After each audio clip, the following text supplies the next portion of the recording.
النبي المعين المصطفى الأمجد المحمود الأحمد أبي القاسم محمد ثم الصلاة والسلام والتحية والإكرام على آله الذين أذهب الله عنهم الرجس وطهرهم تطهيرا.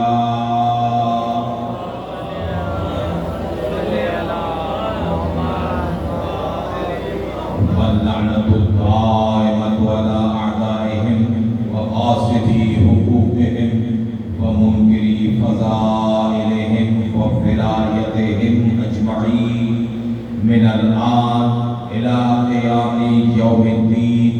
أما بعد فقد قال الله تبارك وتعالى في محكم كتابه الكريم وخطابه المتين وقوله الحق.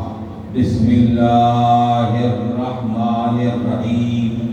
إن هذا القرآن يهدي للتي هي أقوم. صلوات پڑھے محمد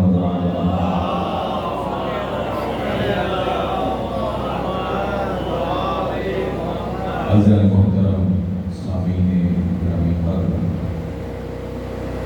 1445 کا چاند اپنے تمام تر آفتاب کے ساتھ افق انسانیت پر طلوع ہو چکا ہے، اور اس چاند کی خاصیت ہے کہ یہ طلوع ہونے کے بعد پتہ چلتا ہے کہ مظلوم جیت گیا، ظالم ہار گیا۔ اسلام سے پہلے بھی محرم قابل احترام رہا ہے۔ اب اس کے لیے بہت ساری ایسی روایات ملتی ہیں کہ اسی محرم ہی میں جناب آدم علیہ السلام کی توبہ قبول ہوئی، اسی محرم میں جناب نوح کی کشتی پار لگ گئی، اسی محرم میں ہی جناب ابراہیم کے لیے آگ گلزار ہو گئی، اسی محرم میں جناب موسیٰ علیہ السلام کے لیے نیل نے راستہ بنایا، اسی محرم میں جناب عیسیٰ آسمانوں میں پہنچ گئے۔ لیکن مجھے قسم ہے فاطمہ کے لال کی، جب بھی یہ چاند نظر آتا ہے تو دنیا کو آدم کی توبہ نہیں، نوح کی کشتی نہیں، ابراہیم کی آگ نہیں، موسیٰ کی نیل نہیں، عیسیٰ کا آسمان نہیں، حسین ابن علی یاد آتا۔ یہ کمال ہے، یہ کمال ہے میرے حسین ابن علی کا، اور یہ کمال ہے حسین کی مجلس کا۔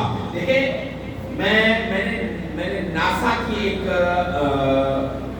ڈاکیومنٹری سنی تھی، بلکہ دیکھی تھی، اس میں ناسا نے بتایا تھا کہ 360 دن یعنی پورا سال، پورے سال میں صرف 2 آوازیں ایسی ہیں جو کبھی رکتی ہی نہیں ہیں۔ تھوڑا سا جا کے سنیے گا، آج مقدماتی تقریر ہے ہماری، اس وجہ سے میں صرف آپ کو موضوع ڈسکور کر کے دینا چاہ رہا ہوں، تھوڑی سی توجہ کیجیے گا، لطف آئے گا۔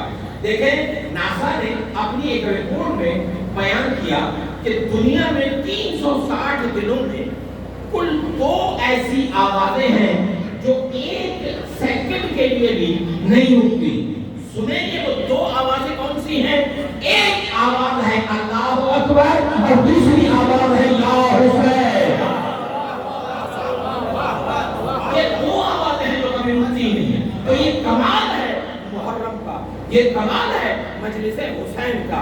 مجلس حسین وہ ادارہ ہے، وہ اسکول آف تھاٹ ہے، وہ مرکز ہے، وہ یونیورسٹی ہے کہ جس مجلس حسین میں اگر دیکھو تو صورتحال یہ ہے، توحید مجلس میں بیان ہوتی ہے، نبوت مجلس میں بیان ہوتی ہے، قیامت مجلس میں بیان ہوتی ہے، تقوی مجلس میں بیان ہوتی ہے، زہد مجلس میں بیان ہوتا ہے، ہر چیز، نماز، روزہ، حج، زکات، سب چیز چیزیں اس مجلس میں بیان ہوتی ہیں. تو کبھی آپ نے سنا کہ اشرا ہو رہا ہے مجلس توحید کا؟ میں جہاں لے کے جانا چاہ رہا ہوں آپ کو، کبھی سنا کہ یہ اشرا ہو رہا ہے مجلس توحید کا، اشرا ہو رہا ہے نبوت کا، اشرا ہو رہا ہے مجلس امامت کا، اشرا ہو رہا ہے مجلس تقویٰ کا؟ نہیں، توحید ہوگی لیکن مجلس حسین کی، نبوت ہوگی لیکن مجلس حسین کی.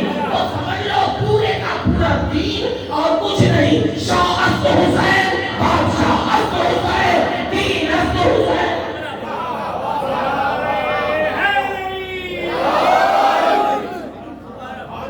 دین ہی لینا ہے نا، تو دین یہاں سے ملے گا، اسی جگہ سے دین ملے گا، اسی نمبر سے دین ملے گا، اسی مقام سے دین ملے گا. یہ صدقہ ہے حسین ابن علی کا.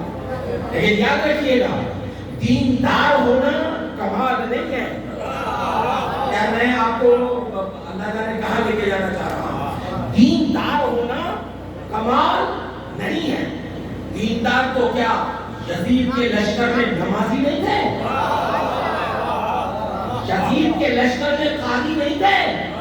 یزید کے لشکر میں زکاتیں صرف لینے والے نہیں دینے والے بھی تھے. ٹھیک ہے نا؟